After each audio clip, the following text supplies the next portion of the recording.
মশার বিরুদ্ধে সর্বাত্মক যুদ্ধ শুরু করেছে ব্রাজিল। মশার সাথে যুদ্ধ করতে জলাশয়ে ছাড়া হচ্ছে মাছ, ব্যাকটেরিয়া দিয়ে তৈরি করা হচ্ছে ভেজাল মশা। এডিস মশার প্রজনন স্থল খুঁজে বের করতে সেনাবাহিনী মোতায়েন করছে ব্রাজিল সরকার। ল্যাবে তৈরি এসব কৃত্রিম উলবাকিয়া মশা যখন এডিস মশার সাথে বংশবৃদ্ধি করে, তখন ব্যাকটেরিয়াগুলো ডেঙ্গু, জিকা এবং হলুদ জ্বরের মতো ভাইরাসগুলোর জন্য হোস্ট পুনরুৎপাদন করা কঠিন করে তোলে এবং এটি মানুষের মধ্যে সংক্রমণ হওয়া বন্ধ করে দেয়। 2020 সালে একটি গবেষণায় দেখা যায় অস্ট্রেলিয়ায় দীর্ঘ 8 বছর এই উলবাকিয়া ব্যাকটেরিয়াবাহী মশার মাধ্যমে সফলভাবে 96% ডেঙ্গু নিয়ন্ত্রণে সক্ষম হয়েছে। একইভাবে ইন্দোনেশিয়ায় 2 বছর এবং মালয়েশিয়ায় 3 বছর সফলভাবে পরিবাহিত হয়ে যথাক্রমে 77 ও 80% ডেঙ্গু রোধে সক্ষম হয়েছে। বাতাসে ব্যাকটেরিয়া প্রবেশ করানো ভেজাল মশা ছাড়াও মশার লার্ভা খাওয়ার জন্য পানিতে ছাড়া হচ্ছে বিশেষ মাছ। রিও ডি জেনেরোর স্বাস্থ্য সচিব জৈবিক নিয়ন্ত্রণ কৌশলের মাধ্যমে এডিস মশার বিস্তারের বিরুদ্ধে প্রচারণা জোরদার করেছেন। আপনাদের আমরা গাপ্পি মাছের সাথে পরিচয় করিয়ে দিই। এটি অন্যান্য খাবারের পরিবর্তে মশার লার্ভা খাওয়া বেশি পছন্দ করে। এটি দূষিত পরিবেশেও বেঁচে থাকতে পারে। এটি প্রচুর পরিমাণে বংশবৃদ্ধি করে এবং এটি পানির পৃষ্ঠের কাছাকাছি খাবার খোঁজে। এই মাছ পানির উপরিভাগেই এডিস মশার লার্ভা খুঁজে পায় এবং তা খেয়ে ফেলে।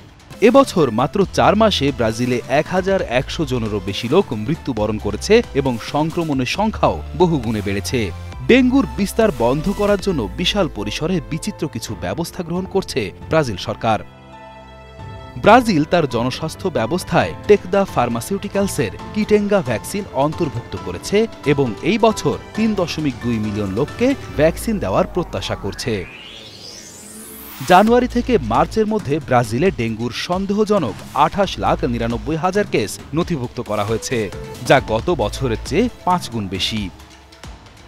ব্রাজিলের স্বাস্থ্য ও পরিবেশ বিষয়ক মন্ত্রী এথেল ম্যাসিয়েল বলেছেন, অগ্রাধিকার ভিত্তিক পৌরসভাগুলোয় মার্চের শেষ পর্যন্ত 10 থেকে 11 বছর বয়সী শিশুরা ভ্যাকসিনের প্রথম ডোজ পাবে।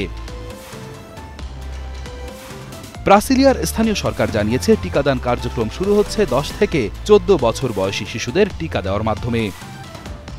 এদিকে বাংলাদেশে কেবল জানুয়ারিতে ডেঙ্গু আক্রান্ত হয়ে হাসপাতালে ভর্তি হয়েছেন 1055 জন, যাদের মধ্যে 14 জনের মৃত্যু হয়েছে। ফেব্রুয়ারিতে হাসপাতালে ভর্তি হন 339 জন, যাদের মধ্যে মৃত্যু হয়েছে 3 জনের। মার্চে আক্রান্ত হয়েছেন 311 জন, যাদের মধ্যে 5 জনের মৃত্যু হয়েছে। এপ্রিলের গত 22 দিনে হাসপাতালে ভর্তি হয়েছেন 335 জন, যাদের মধ্যে মৃত্যু হয়েছে 2 জনের। 2023 সালে এই রোগ নিয়ে সবচেয়ে বেশি 3,21,179 জন হাসপাতালে ভর্তি হয়েছিলেন।